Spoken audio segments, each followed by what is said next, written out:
US President Donald Trump is at it again. After a successful flash invasion of Venezuela that resulted in the capture of the country's former president Nicolas Maduro, Trump has started to beat the Greenland drum. He's done this before.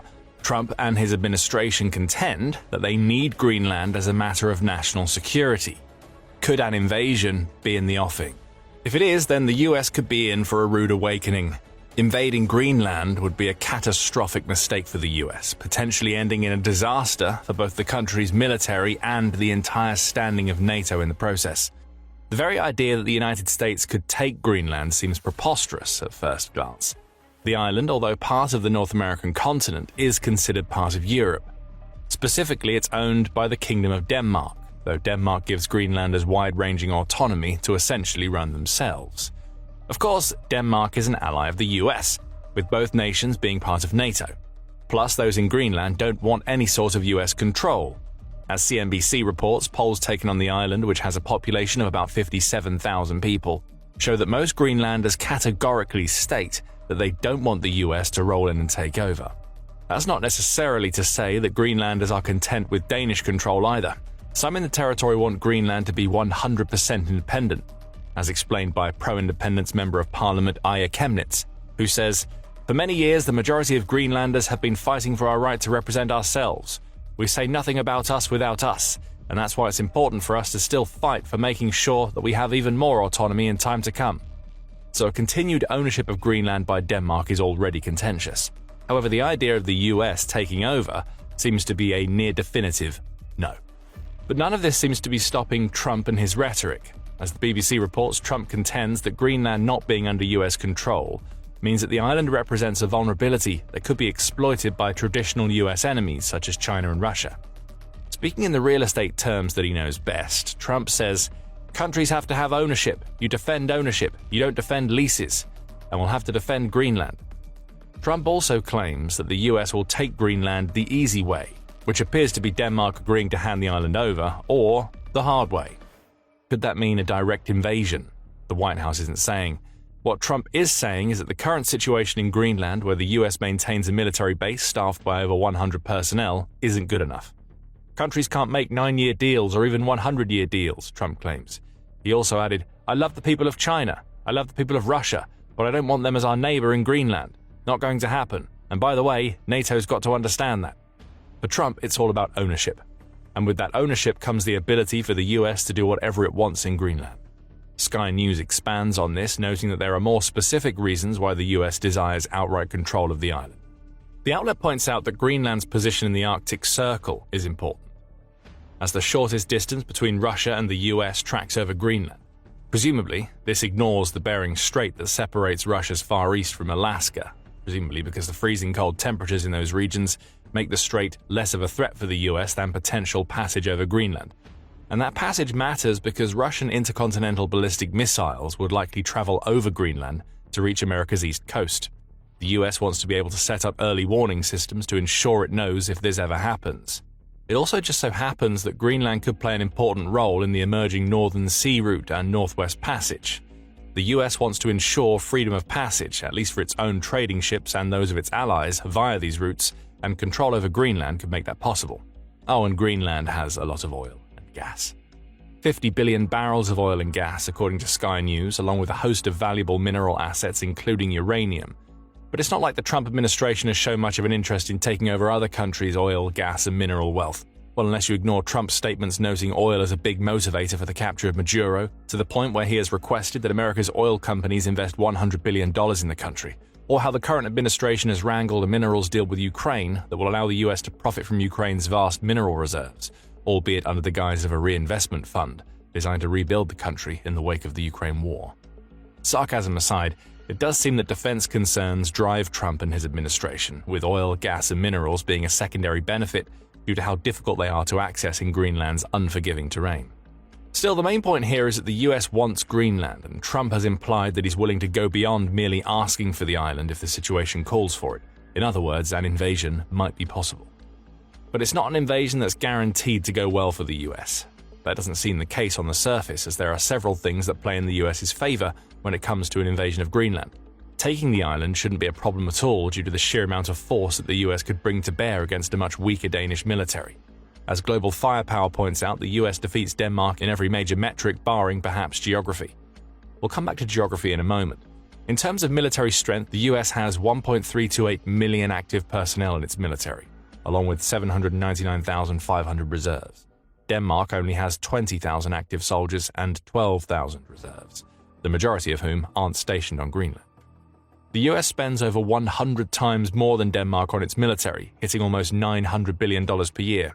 It has 13,043 aircraft versus Denmark's 117, and 440 warships compared to Denmark's 50. And should the US manage to establish a position on Greenland, it has thousands more tanks and hundreds of thousands more armored vehicles in its stockpiles that it could bring to bear. Frankly, any initial fight between Denmark and the US would be a whitewash. Denmark also can't necessarily rely on NATO's Article 5 to come to its rescue if the US invades. For a start, there's the complication of both Denmark and the US being part of NATO, meaning an invasion of Greenland would create the unprecedented situation of one NATO ally invading the territory of another. That alone would create confusion among the alliance. But even if we assume that every other NATO member opposes the US taking Greenland by force, that doesn't necessarily mean that they will stand and fight alongside Denmark. Article 5, even when triggered, isn't a guarantee that all allies provide an armed response to a threat. As NATO itself says, all allies are obligated to come to the assistance of the ally that triggers Article 5, though the nature of that assistance can vary. This assistance may or may not involve the use of armed force and can include any action that allies deem necessary to restore and maintain the security of the North Atlantic area, NATO says. The words "deem necessary" are the important ones here, as many NATO members may prefer to stay out of the Greenland conflict, as much as they possibly can, for fear of angering the US and perhaps setting Trump's sights on them next. So the door is open for the US to launch a flash invasion. And in an analysis of what that invasion might look like, military commentator Wes O'Donnell says that the US certainly has the ability to move fast and scale quickly in an assault on the island. O'Donnell suggests that the US would use its overwhelming air superiority to take key nodes in Greenland, with those nodes including anything that could serve a military purpose. Think ports, airfields, communication centers, fuel and infrastructure and the like. That Caesar package, as O'Donnell dubs it, would be far too strong for Denmark to resist during the initial invasion. It likely starts with Joint Special Operations Command Assault Elements, O'Donnell says. Such assaults would likely include the 75th Ranger Regiment, which has historically been used to seize airfields. They kick the door in, secure the runway, establish perimeter control, and buy time for the next wave, O'Donnell says. Follow-on infantry would have to arrive quickly, allowing the US to establish a ground presence in Greenland. That presence needs to be sizable, as the US will be more focused on capturing nodes than it is on killing an enemy, with the goal being to hold those nodes long enough to enable the US to bring political pressure to bear on Denmark. The message would be simple. We've taken the island's key nodes already, so Denmark may as well hand it over rather than hurting itself by trying to fight back. It all sounds like an easy enough job for the US and its enormous military. Greenland's key nodes, as O'Donnell calls them, could be taken in a matter of weeks, and there isn't a whole lot that Denmark could do about it in a direct fight. But that's the problem the US may not have anticipated. It wouldn't be dealing with a direct fight. What it would face is a series of issues that, when combined, could turn the taking of Greenland into a long-term disaster. Let's start with the aircraft that would be inevitably needed if the US is to take an island that travel math places somewhere in the region of 4,913 kilometers or around 3,053 miles away from the US. The numbers vary depending on where in the US the measurement is taken, but that isn't a small distance, and O'Donnell points to the need to traverse the ocean to get to Greenland as a major obstacle for the US and its air force. You need more fixed-wing airlift because everything is far and heavy, the military commentator says when comparing a potential Greenland aerial operation to what the US recently pulled off in Venezuela. That means more C-17s and C-130 aircraft for transporting troops and cargo. America's fighter jets will also need to help to bring their power to bear on Greenland. You need more tankers because distances and loiter time in the high north eat fuel for breakfast, O'Donnell points out. These are all issues that the US can solve, but they create complications, especially in an environment as inhospitable as Greenland. Search and rescue resources would be needed, as any mistake in the air, at sea, or on the ground could prove extremely costly, and those mistakes are more likely to happen when operating on an island with a mean temperature of 42 degrees Fahrenheit or 5.6 degrees Celsius. That brings us nicely to the geography problem. Greenland is cold, but it's not just the temperatures that would create challenges for the US in an invasion.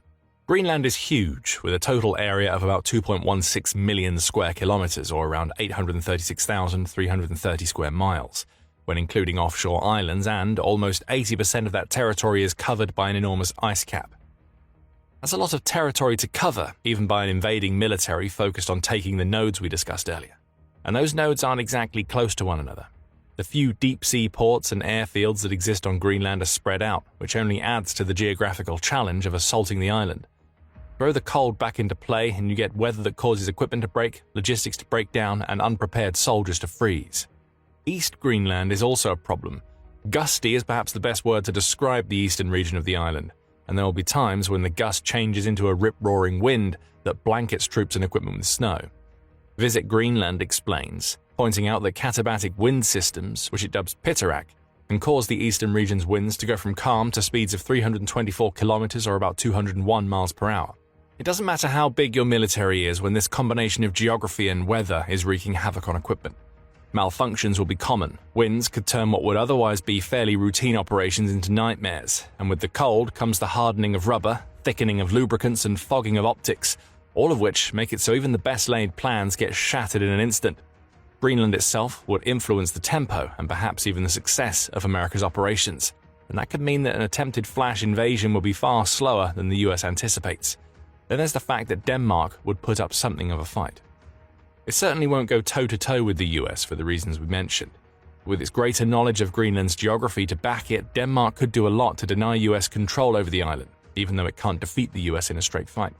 And according to O'Donnell, Denmark's most likely course of action might be to form an alliance with other Nordic countries. With confusion in NATO about how to respond, an ad hoc Nordic coalition, perhaps including Denmark, Finland, Sweden, and Norway, could arise. They would form this coalition outside of NATO command, frame it as a collective self-defense in support of Denmark and Greenland's elected government, O'Donnell states. Suddenly, the US goes from fighting against one country to fighting against four in O'Donnell's scenario. But conquest wouldn't be the coalition's goal. The goal would be denial, not conquest, O'Donnell adds. Prevent a clean lodgment, disrupt reinforcements, raise the cost until Washington backs down or negotiates. That turns Greenland into a contest about access, logistics, and legitimacy. We've seen something similar to this play out in Ukraine, albeit with far more bloodshed than O'Donnell's proposed Nordic coalition would want to experience. Ukraine's tactic against Russia, especially since it developed long-range strike capability, is to slow Russia on the ground while slowly wearing it down economically and militarily with its long-range strikes. Between January and August 2025, Ukraine's long-range strikes had cost Russia $74.1 billion. Now, the Nordic coalition wouldn't be hitting the US, that's unfeasible. However, the coalition does have enough military assets to make life very difficult for the US that won't be able to bring its full force to bear on Greenland.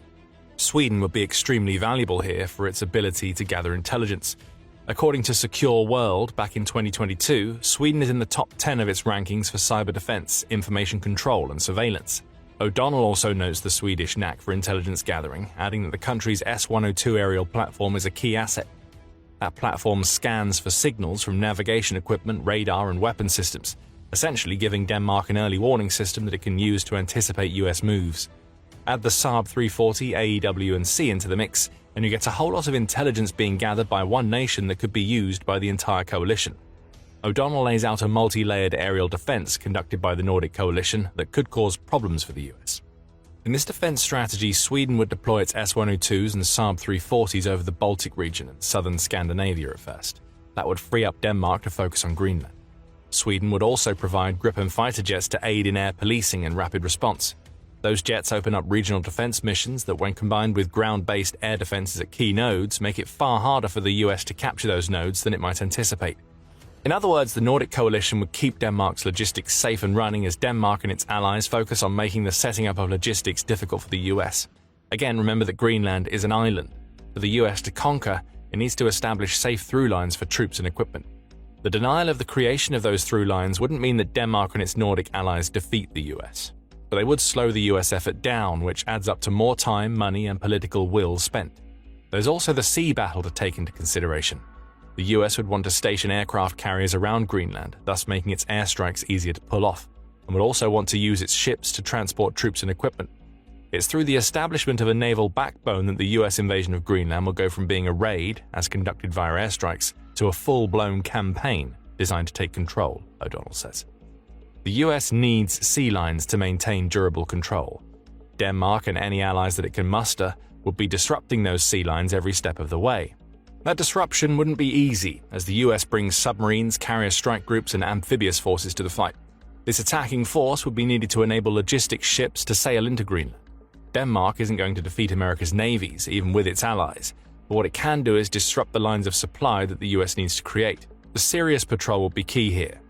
According to the BBC, this patrol has existed since the Cold War era, and it involves 6 dog sled teams, each manned by 2 soldiers from the Danish Royal Navy, that spend 6 months of every year patrolling an area of Greenland that measures 160,000 square kilometers or 60,000 square miles. The mention of dog sled teams sounds almost quaint, but the members of this patrol are special forces operatives who understand Greenland's cold weather conditions perhaps better than anybody else. The Sirius patrol likely already has caches set up throughout Greenland on which it can survive as it travels. It knows where the island's fuel depots are, where its power units lie. Rather than attacking the US forces, this patrol will work in secret, sabotaging the nodes that the US relies on for logistics after it's landed its forces on Greenland. Again, it's not about beating the US, it's about making the Greenland invasion such a slog that it starts to look like far more trouble than it's worth. The headline is the sustainment math, O'Donnell points out. How many days of supplies can you push through in winter? How many sorties can you generate in Arctic weather? How many tankers do you have available? And how many can you spare from other global commitments? Commentator adds. The last point is especially important, as the US having a massive military doesn't mean it would deploy all of that military to Greenland. It can't unless it wants to leave itself and its approximately 750 military bases around the world unmanned. If Denmark can hold out long enough, the US invasion of Greenland becomes a battle of attrition. Not one of troops and equipment, necessarily, but one that drains times and political will, all while giving the US longer and longer to damage its relationships with its other NATO allies. Would the US be willing to allow those relationships to crumble in return for taking Greenland? That's the big question, and it's one that Greenland's defenders would try to force the US to answer if Trump follows through on his threats. But right now, the US may have turned its focus to other potential targets. Iran is a hot-button issue, and Trump has been vocal in his support for the protesting civilians in that country who want to topple the ruling regime. The US may be on the verge of making a decision to end that regime once and for all, and Russia could be next on the agenda if it does. Find out more in our video, and remember to subscribe to The Military Show for more coverage of the US's latest moves in the Greenland situation. And thank you for watching.